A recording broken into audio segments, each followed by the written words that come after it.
Assalamualaikum warahmatullahi wabarakatuh. Perkenalkan, saya Hanif Ahmadi, dosen tetap di program studi manajemen Fakultas Ekonomi dan Bisnis Universitas Islam Sultan Agung. Video ini saya buat sebagai bagian dari proses sertifikasi dosen, tepatnya dalam rangka penyusunan dokumen pernyataan diri dosen dalam unjuk kerja Tridharma Perguruan Tinggi. Salah satu mata kuliah yang saya ampu adalah prinsip-prinsip manajemen keuangan, yang termasuk dalam kelompok mata kuliah keahlian inti program studi manajemen. Mata kuliah ini menjadi fondasi bagi mahasiswa dalam memahami peran penting fungsi keuangan di dalam suatu organisasi atau perusahaan. Mata kuliah ini memiliki bobot 3 SKS yang secara struktural dilaksanakan dalam 16 kali pertemuan dalam satu semester. Saya menggunakan pendekatan DIA dalam perkuliahan, yaitu pertama delivery, di mana saya menyampaikan materi secara sistematis, baik melalui tatap muka maupun mengirimkan materi di SIM Unisula. Kedua adalah interaction. Saya membangun interaksi aktif, baik melalui diskusi, tanya jawab, dan juga kolaborasi antar mahasiswa. Terakhir, terkait dengan assessment. Saya melakukan penilaian secara berkala untuk memantau dan juga mengevaluasi bagaimana capaian pembelajaran. Secara umum, mata kuliah ini membahas prinsip-prinsip dasar dalam pengambilan keputusan keuangan. Mahasiswa akan mempelajari bagaimana cara memaksimalkan nilai perusahaan melalui keputusan investasi, pendanaan, dan juga kebijakan dividen. Pokok bahasan dalam mata kuliah ini diantaranya adalah konsep dan prinsip manajemen keuangan, kinerja keuangan, dan juga keputusan keuangan, yang di dalamnya ada investasi, pendanaan, dan dividen. Capaian pembelajaran lulusan atau CPL yang ingin dicapai melalui mata kuliah ini adalah yang pertama, CPL 1, mampu menguasai konsep dan pemikiran manajemen dan bisnis dalam dinamika lingkungan bisnis global dalam pemecahan masalah. Kedua, CPL 3, mampu menguasai konsep dan teori terkait fungsi manajemen atau POAC, dan fungsi bisnis, keuangan, pemasaran, sumber daya manusia, dan operasional untuk memecahkan tantangan bisnis pada berbagai tipe organisasi. Dan CPL yang terakhir adalah CPL 5, mampu berpikir secara kritis di dalam memberikan solusi pada permasalahan manajemen dan bisnis. Adapun capaian pembelajaran mata kuliah atau CPMK-nya adalah 1.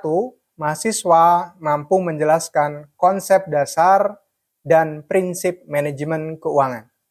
Kedua, mahasiswa mampu memahami, menerapkan, dan menganalisa tentang kinerja keuangan.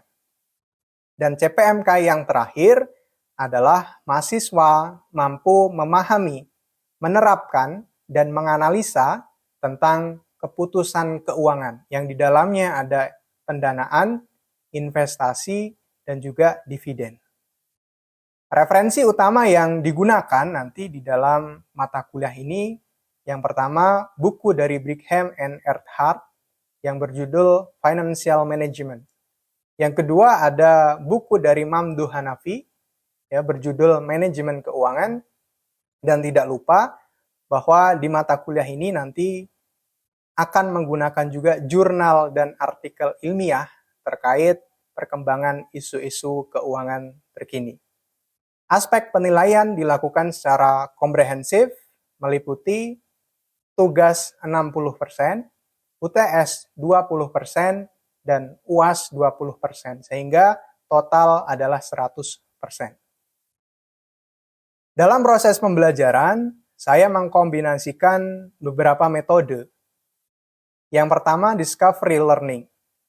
Mahasiswa diarahkan untuk mengeksplorasi dan menemukan konsep secara mandiri. Kedua adalah case study, di mana mahasiswa menganalisis kasus keuangan aktual, baik dari media, laporan keuangan, maupun simulasi. Terakhir adalah collaborative and problem-based learning. Mahasiswa secara berkelompok ditantang untuk memecahkan persoalan, tentunya terkait dengan persoalan keuangan, menggunakan pendekatan kritis dan kolaboratif. Demikian penjelasan saya mengenai salah satu mata kuliah yang saya ampu dalam rangka unjuk kerja Tridharma pada bidang pendidikan atau pengajaran. Selanjutnya, Bapak Ibu akan dapat melihat bagaimana proses perkuliahan berlangsung, termasuk interaksi dengan mahasiswa, pemanfaatan media pembelajaran, serta pelaksanaan asesmen secara tatap muka di kelas. Oke, bismillahirrahmanirrahim. Assalamualaikum warahmatullahi wabarakatuh.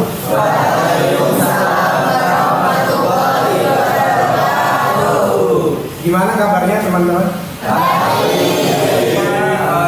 Oke, kita bertemu lagi di mata kuliah prinsip-prinsip manajemen keuangan, ya. Dimana dalam hal ini kita sudah masuk di pertemuan ke-11 dan materi yang nanti akan kita pelajari yaitu manajemen persediaan. Tapi sebelum kita masuk ke inti dari manajemen persediaan itu sendiri, ya kita akan sedikit review lagi materi di pertemuan 10 yaitu tentang manajemen piutang. Di manajemen piutang itu ada istilah yang namanya kreditur dan kreditur dan juga debitur. Kreditur itu apa? Kemarin yang meminjamkan, ya. Yang meminjamkan. Sedangkan debitur yang meminjam. Yang meminjam. Oke. Tapi di dalam manajemen piutang kemarin, yang akan kita lebih fokus itu nanti pada bagaimana kita mengelola kreditur.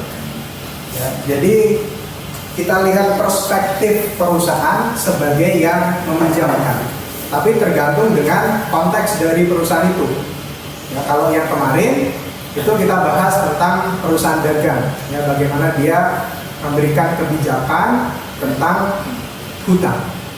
Nah, kali ini ya, yang akan kita bahas adalah terkait dengan manajemen persediaan, ya, di mana nanti ada beberapa CPL atau capaian pembelajaran yang akan kita tempuh, ya, yaitu yang pertama CPL 5, bahwa mampu berpikir secara kritis di dalam memberikan solusi, ya, pada permasalahan manajemen dan bisnis. Dan sebenarnya CPL, CPMK dan sub CPMK ini nanti Anda bisa baca sendiri di dalam RTS, ya. Kemudian CPMK-nya itu mahasiswa mampu memahami, menerapkan dan menganalisa tentang keputusan keuangan. Nah, kalau yang sudah kita pelajari keputusan keuangan yang kemarin terkait dengan manajemen modal kerja dan juga terkait dengan manajemen piutang. Nah, sekarang kita sudah masuk ke keputusan keuangan berupa manajemen persediaan. Sedangkan sub CPMK-nya adalah mahasiswa itu mampu memahami, ya, dan menghitung manajemen piutang dan persediaan, ya, sebagai dasar pengambilan keputusan di dalam keputusan keuangan. Nah, pokok bahasa nanti di dalam pertemuan ke-11 ini yang pertama adalah terkait dengan konsep dasar manajemen persediaan. Kita akan bahas, ya, persediaan itu apa. Kemudian yang kedua itu tentang pentingnya mengelola persediaan. Jadi kenapa dulu satu teknik yaitu metode EOQ. economic ordering quantity. Ya. Nah, kemudian untuk presensi dan juga materi nanti Anda bisa masuk di save di surat dan bisa di-download di situ terkait dengan materi yang kita pelajari pada hari ini. Nah, sebelum masuk ke materi-materi selanjutnya, saya ingin bertanya, persediaan itu apa? Stok, apa lagi? Stok, aset perusahaan, apa lagi? Barang. Oke, bagus. Tapi di situ kurang ada satu keyword yang kurang, kata kunci. Kalau kita bahas barang, aset, ya itu belum bisa menunjukkan bahwa itu adalah persediaan. Tetapi agar barang dan aset tadi itu bisa kita sebut sebagai persediaan, itu apa? Ada kata kunci apa? Digunakan, apa lagi? Kata kuncinya adalah disimpan. Ya, jadi barang, kemudian perlengkapan yang disimpan oleh suatu perusahaan itu disebut sebagai persediaan. Tentunya disimpan di sini itu ada maksud dan tujuannya masing-masing. Ya, tergantung dari konteks perusahaannya. Ya, entah itu perusahaan dagang, perusahaan manufaktur, atau perusahaan jasa. Perusahaan dagang berarti dia nyimpan barang untuk dijual lagi ya. Sedangkan manufaktur biasanya yang disimpan adalah terkait dengan bahan baku, yang kemudian nanti bahan baku ini akan diolah menjadi barang jadi. Ya. Sehingga kalau kita klasifikasikan ya di dalam manajemen persediaan yang berdasarkan jenis usaha itu nanti kita bagi menjadi 3. Yang pertama adalah perusahaan jasa, kedua itu perusahaan dagang, dan yang terakhir adalah perusahaan manufaktur. Tetapi nanti di dalam teknik yang akan kita pelajari di dalam pertemuan ini, itu kita lebih fokus pada perusahaan manufaktur. Ya, karena EOQ atau Economic Ordering Quantity itu lebih condong pada perusahaan-perusahaan manufaktur di dalam mengolah ya bahan mentah menjadi barang jadi. Nah, selanjutnya kemudian kita penting juga untuk mengetahui alasan ya, kenapa kok kita harus mengelola persediaan, kenapa kita harus mengatur persediaan. Emangnya kenapa? Alasan yang paling utama itu adalah persediaan diperlukan untuk mengantisipasi ketidaksempurnaan pasar. Apa? Untuk mengantisipasi ketidaksempurnaan pasar. Jadi di dalam kenyataannya di pasar kita itu ada ketidaksempurnaan. Salah satu contoh dari ketidaksempurnaan itu adalah keterlambatan pengiriman misal. Kalau kita bisa make sure, kita yakini misal perusahaan kita itu mau memproduksi suatu produk dan kita butuh bahan. Kita mau produksi dan kita yakin barangnya akan datang langsung, bahan bakunya akan datang langsung. Maka tidak perlu kita mengelola persediaan. Tetapi kenyataannya adalah di pasar kita itu ada ketidaksempurnaan. Terkadang bahan baku yang kita pesan itu ada keterlambatan. Maka agar bisa produksi tetap lancar dan tidak terganggu, ya kita harus mengelola persediaan dengan di mana di situ ya perusahaan akan menghadapi hilangnya kesempatan.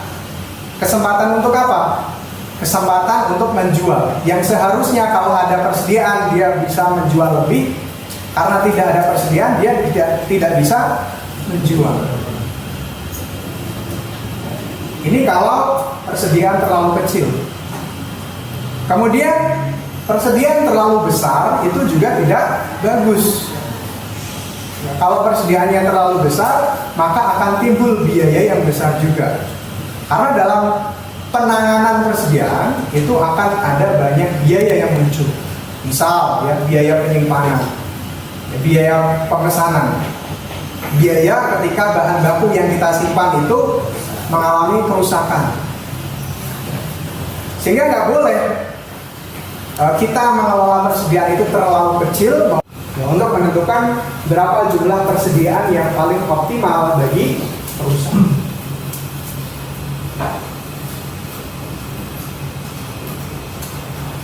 Nah, nanti biaya yang berkaitan ya dengan persediaan itu ada dua kalau di metode EOQ. Yang pertama adalah biaya penyimpanan, ya, dan yang kedua adalah biaya pengadaan atau pemesanan. Di dalam manajemen persediaan ini nanti kita akan menjawab beberapa pertanyaan. Berapa persediaan minimal? Berapa persediaan minimal? Ketiga, kapan sebaiknya persediaan dipesan? Dan yang terakhir, berapa total biayanya? Total biaya. Di mana kita akan menghitung berapa jumlah persediaan yang paling optimal di dalam sebuah perusahaan. Jadi nanti kita bisa tahu berapa banyak. Yang kedua adalah berapa persediaan minimal atau biasa disebut sebagai safety stock. Persediaan untuk jaga-jaga. Kemudian ketiga adalah pertanyaan terkait kapan sebaiknya kita pesan persediaan yang paling optimal. Rumusnya adalah EOQ sama dengan akar dari 2 dikali D dikali S dibagi D itu adalah kebutuhan tahunan, sehingga nanti kita harus sesuaikan dengan kasus-kasusnya, asumsi yang harus kita penuhi. Ya, setidaknya ada 4 asumsi. Yang pertama adalah jumlah kebutuhan bahan itu sudah ditentukan di awal. Jadi kita harus tahu dulu berapa jumlah kebutuhan persediaan. Asumsi kedua adalah penggunaan bahan itu selalu konstan. Misal bulan Januari itu butuh persediaan 20.000 kilo. Ya bulan Februari harus 20.000 kilo. Harus konstan.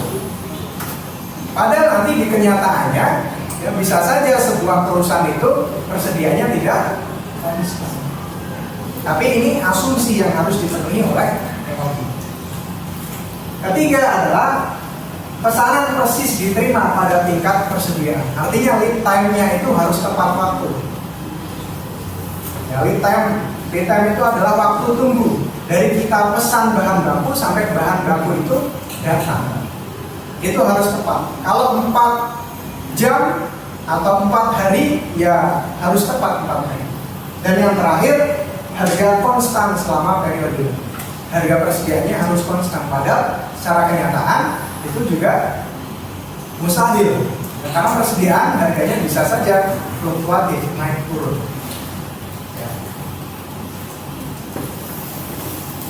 Selanjutnya di sini kita akan bahas, kalau tadi kita sudah bisa menjawab pertanyaan berapa persediaan yang paling optimal. Sekarang kita akan lihat, ya, akan belajar bagaimana menghitung namanya reorder point, ya, atau titik pemesanan ulang.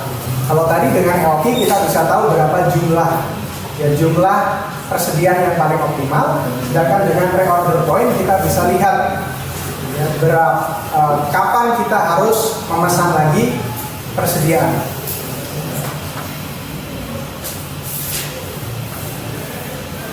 Dan yang terakhir adalah terkait dengan biaya yang berhubungan dengan persediaan.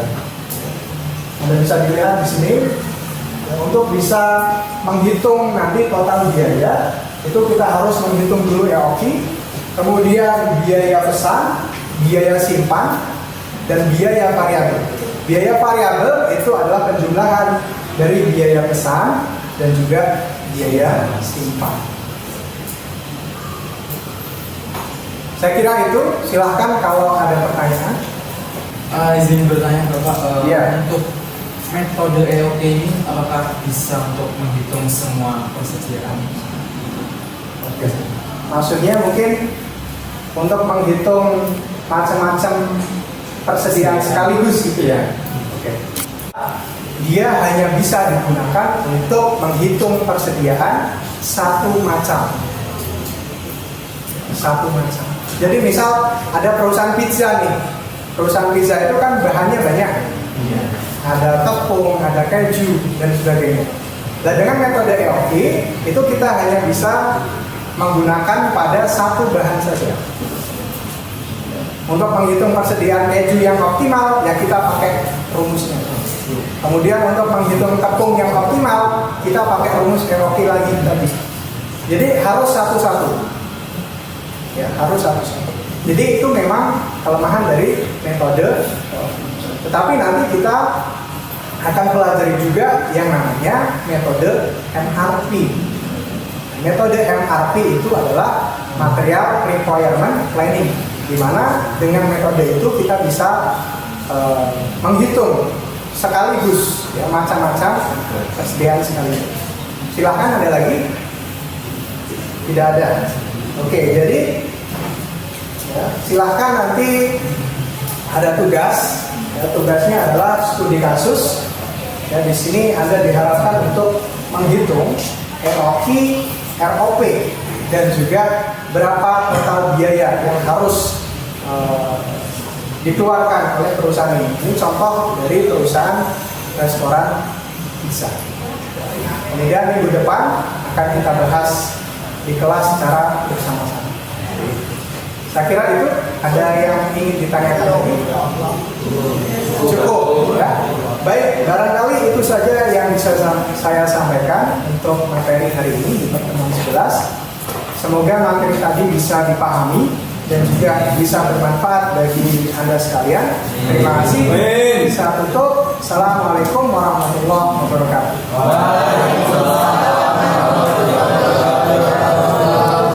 Terima kasih atas perhatian dan kesempatannya. Wassalamualaikum warahmatullahi wabarakatuh.